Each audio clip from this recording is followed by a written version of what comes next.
Olivier, vous captez les émotions au travers de votre objectif. Aujourd'hui, qu'est-ce que vous cherchez à saisir chez les autres ? La maladie m'a appris à regarder. Avant, j'étais dans la vitesse. Je traversais les gens plus que je ne les voyais. Aujourd'hui, je n'ai plus la parole spontanée. Alors j'observe. Je lis ce qui ne se dit pas.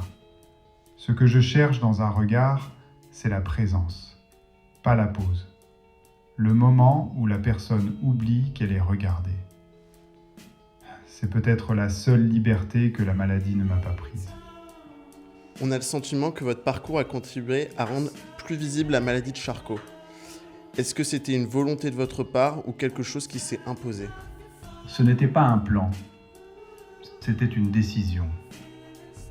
Quand j'ai reçu le diagnostic, j'aurais pu me taire. Beaucoup de gens le font. Je me suis dit, si je me tais, je subis. Si je parle, je choisis. Ce n'est pas du courage. Je ne me lève pas le matin en me disant que je suis courageux. Je me lève parce qu'il y a des chercheurs qui travaillent et des patients qui attendent. La visibilité n'est pas un but, c'est un outil. Avec la fresque généreuse, qu'est-ce que vous cherchez à créer entre vous, les autres, et en quoi ça peut aussi aider à faire avancer la recherche ? Plus de 200 mètres carrés sur la façade de l'Institut du cerveau. 3000 portraits. Donateurs sur fond noir, partenaires sur fond blanc. Ensemble, ils forment deux mots.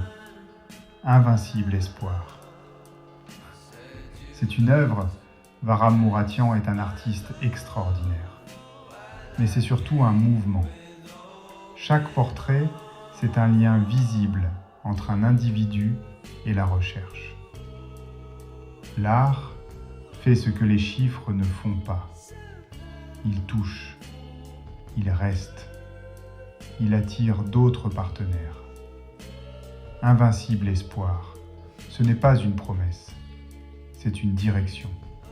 Qu'est-ce que votre expérience de dirigeant vous apporte aujourd'hui dans l'engagement que vous portez ? Tout. 20 ans à convaincre des gens qui ne vous croient pas, à fédérer dans l'incertitude, à tenir quand les chiffres ne sont pas là. Ça développe des muscles. Ces muscles, je les utilise aujourd'hui pour la recherche. Mais il y a une différence fondamentale. Avant, je voulais réussir. Aujourd'hui, je veux être juste. Ce n'est pas la même boussole.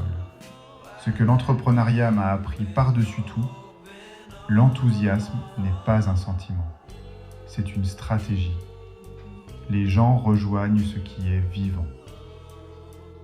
Concrètement, aujourd'hui, comment chacun d'entre nous peut aider à faire avancer la recherche ? 3 verbes, c'est tout ce qu'il faut. Courir, donner, parler. Courir, comme le 30 mai. Ça génère des fonds, de la visibilité, et ça dit aux chercheurs qu'ils ne sont pas seuls. Donner, c'est du financement qui change la vitesse à laquelle la science avance. Parlez, autour de vous. La SLA est encore trop invisible. Chaque conversation est une porte qu'on ouvre. Maintenant est une certitude. Plus tard est une hypothèse. Aujourd'hui, des participants et participantes sont réunis lors de la Together Race pour soutenir ce projet. Qu'est-ce que vous auriez envie de leur dire ? Merci. Pas le merci de politesse, le merci qui pèse. Vous allez courir. Moi, je ne cours plus. Mais ce n'est pas le sujet. Le sujet, c'est ce que vous faites ce jour-là.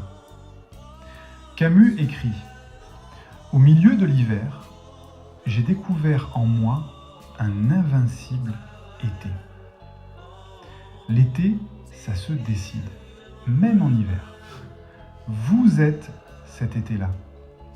Courez pour les patients qui attendent, pour les chercheurs qui ont besoin de savoir que la société est derrière eux. Invincible ne veut pas dire indestructible, ça veut dire qu'on choisit de ne pas être vaincu.